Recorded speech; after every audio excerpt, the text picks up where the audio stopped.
Amakuru abantu benshi bari gukomeza gutangaho ibitekerezo bigiye bitandukanye, ngira ngo nureba kuri iyo screen yawe urabona umuryango wa perezida w'igihugu cy'u Burundi nyakubahwa Evariste Ndayishimiye batazira akazina ka Neva.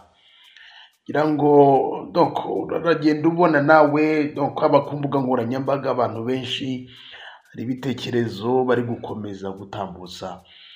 Evariste Ndayishimiye yavutse mu mwaka w'igihumbi kimwe na magana cyenda na mirongo itandatu n'umunani. Kuri ubu ngubu uyu mwaka w'ibihumbi na makumyabiri na gatanu, Evariste Ndayishimiye kuri ubu ngubu yujuje imyaka 57. Gushyingira ni ibintu byiza, kugira umwana ukabona agiye kubaka umuryango ni ibintu byiza. Ngira ngo ni kimwe mu bintu biri gushimisha cyane abaturage ba hariya mu gihugu cy'u Burundi. Abantu benshi nyine bari kumenya iby'aya makuru. Kuba perezida ni ibintu bidasanzwe, nyine kuba Evariste Ndayishimiye agiye gushyingira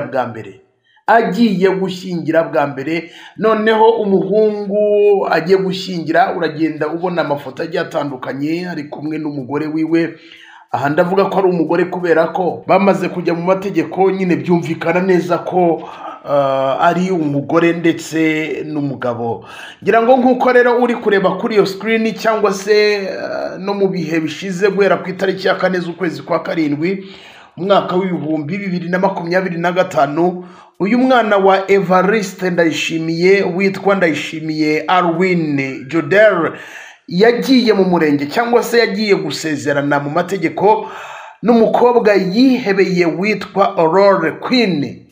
Amakuru mfite nuko ngo uyu mwana w'umukobwa nawe ngiwabo ntabwo biyoroheje habe na gatoya, ngo bafite ibintu by'amafaranga nyine nabo nyine nabakire nyine. Umva nyine gushaka mu muryango wa perezida ntabwo ari ibintu na gatoya biba byoroshye, ntabwo biba byoroshye pe.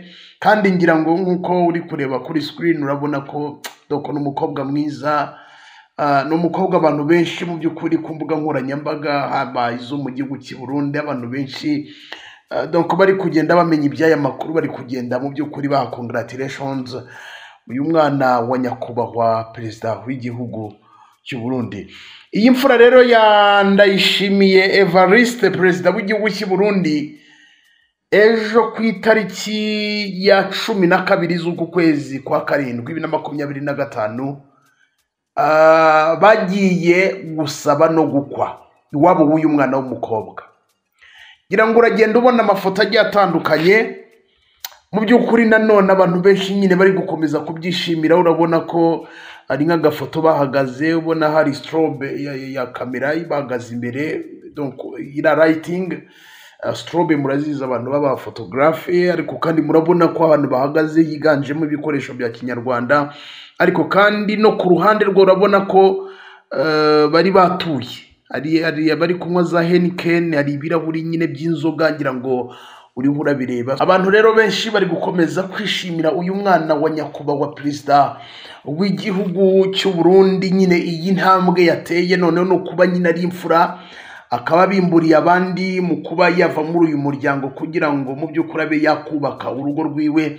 Urumva ni ibintu byiza, gushyingira ni ibintu byiza. Noneho nko kuri perezida Ndayishimiye mu by'ukuri ni umunezero ukomeye cyane. Uyu mwana ahesheje ishema umuryango wa perezida w'igihugu cy'u Burundi. Ngira ngo iyi dote yabereye i Bujumbura muri Chapelle mu Nyakabiga, niho uyu muhango wabereye, niho iwabo w'umukobwa basanze nyine mu muhango wo gusaba no gukwa. Ngira ngo murabizi uburyo bikorwa, n'umuhango ejo wagenze neza. Gusa kimwe mu bintu nabonye abantu benshi bari gukomeza kugarukaho n'ukuntu uyu mwana yari yambaye nyine mu muhango wo gusaba no gukwa, uburyo yari yambaye. Abantu benshi bari gukomeza kuvuga bati wose ibintu by'imyambarire biri gukomeza kuba bibi cyane.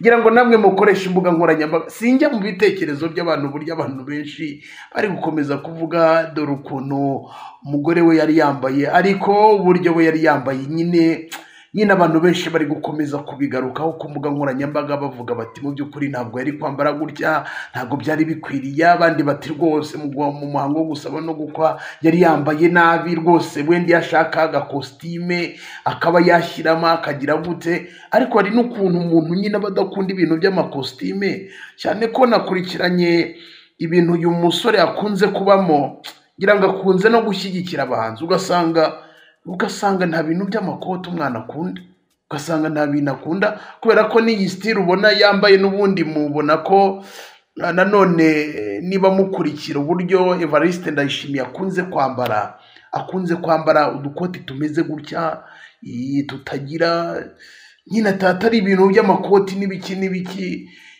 kumwe nyine uba ubona ari ikoti reka bari ibintu by'ibishomeshanyo, uba usanga ipantaro wenda n'ishati bisa nyine ukabyibaza, sinzi ukuntu wenda iriya myambaro yitwa. Ariko nyakubahwa perezida w'igihugu cy'i Burundi akunze nawe kwambara gutya, ntabwo akunze nyine kujya mu makoti no kugira gute, ubona yiyambariye nyine ibintu bisa no kugira gute. Urabona ko rero aka gakoti Alwin yari yambaye, urabona neza uburyo nyine perezida w'igihugu cy'u Burundi akunze kwambara. Urabona ko n'ubundi ni style imwe byanga byakunda, umuntu wambika Ndayishimiye ni nawe wambise nyine uyu musore. Ari byo bintu nyine abantu benshi nabonye bari kuvuga bati rwose iyi myambaro imeze gutya, ati rwose umuntu wamushoneye ubanza arwanya leta y'igihugu cy'u Burundi.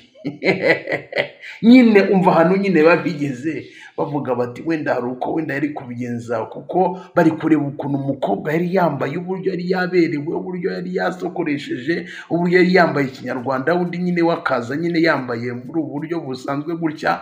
None abantu benshi bari kwita bati ni bubi byibura byarutwa nuko yashyiramo agakositime, kubera ko iyi myambaro nyine yari yambaye bavuga bayita ngo ni nk'iy'abasaza. Donc ibintu nk'ibyo ngibyo ngira ngo namwe muri kugenda mubibona. Noneho abarundi benshi nyine bari kuvuga bati se ko tubona ukuntu yari yambaye bitajyanye, kandi tubona ari umusore, iyi myambaro imeze gutya, bibona wamushoneye bimeze gute. Gusa nyine byo kunenga ni ibintu bisanzwe, abantu benshi bari gukomeza gutanga ibitekerezo bitandukanye. Ariko nyamukuru ikintu cya mbere ni uko nyine uyu muhango wabaye kandi ukaba neza, ukitabirwa n'abantu benshi batandukanye, haba ku ruhande rw'umuryango w'uyu musore, haba ku ruhande rw'uyu mukobwa n'ubundi wari wakiriye ibirori, wari wateguye ibirori, donc bategereje abashyitsi, biteguye abashyitsi. Donc n'umuhango wagenze neza, ndetse n'ikiyongeyeho abantu benshi bakomeje kumuhereza felicitation, uburyo mu by'ukuri iyi ntambwe ateye. Hari abantu benshi donc byagiye byangerega, ugasanga biranze bigize gute, cyangwa se ugasanga umwana yigize ukundi ntanabikunda. Ariko abantu benshi bari gukomeza kwishimira iyi mfura ya nyakubahwa perezida w'igihugu cy'u Burundi Evariste Ndayishimiye, iyi ntambwe uyu mwana yateye. Uyu mwana akunze kwibera mu bintu bijyanye n'amabusiness, hari abantu bagenda bamubona donc nyine bakavuga bati se uyu mwana akora ibiki, we yibera mu bintu bya business. Cyane ko navuga ngo ni nka DNA ya perezida w'igihugu cy'u Burundi mu bijyanye na business, kubera ko na perezida w'igihugu cy'u Burundi nawe ubona ko akunda ibintu bya business cyane, ibintu byo kwikorera, ibintu byo kugira gute. Ubona ko we ashora mu bintu bijyanye n'ubuhinzi, gahinga ibirayi, akorora mu buhinzi n'ubworozi, akorora amasazi, akorora amatungo agiye atandukanye, akorora inkwavu, nyine buri kimwe cyose. Ubona ko n'uyu musore asa nkaho yakurikije papa wiwe, nawe ubona ko donc n'ibintu yize mu bintu bijyanye na business management. Ubona ko nyine ikintu cya business ari icy'umuryango, ndetse na mama Burundi, umugore wa perezida w'igihugu cy'u Burundi, nawe ubona ko mu by'ukuri ibintu bya business, kubaka amashuri, kugira gute, nawe guhinga ibigori akagira gute, agahinga nawe ibirayi, akora buri kimwe, akorora amafi bakagira gute. Ubona ko umuryango nyine wimirije imbere ikintu kijyanye na business n'umwana wabo. Ngira ngo ubanza n'umwuherutse kurangiza muri Leta Zunze Ubumwe za Amerika, n'abari ibintu bya business yari yarangijemo. banza ari ibintu bya ni business niki. Ariko murabyibuka hari umwana wabo warangije, ngira ngo uri buze kuza ko banamubona kuri iyo screen, ndi buze kuza kubona ashyiramo amafoto yiwe, gusa nabonye yarageze mu ishuri asa nkananutse. Niba ari ugukura, hari amafoto bagiye bifotozanya n'umuryango ukabona ni umukobwa ubyibushye n'ubundi, cyane ko nk'ukuri kureba kuri iyo screen abana ba Evariste Ndayishimiye urabona ko barimo abana bariye urabona ko ari abana bariye, ariko wowe yageze mu mashuri nyine asa nk'unanutse. Ni nabyo abantu benshi mu minsi yashize hari ukuntu bibasiriye bavuga ibintu bitari byiza kuri we n'umuryango, ariko nuko nguko bimeze. Abantu benshi bari gukomeza kwishima, bari gukomeza kwishimira uyu muryango, uburyo ukomeje kwaguka, uburyo iyi mfura ya Ndayishimiye mu by'ukuri igize icyo yibwira ikaba igiye kurushinga. Nsoza, Neva afite abana bagera kuri 6 nk'uko wabibonye kuri iyo screen, abana bagera kuri 6, akaba afite abahungu bagera muri 2 ndetse n'abakobwa 4.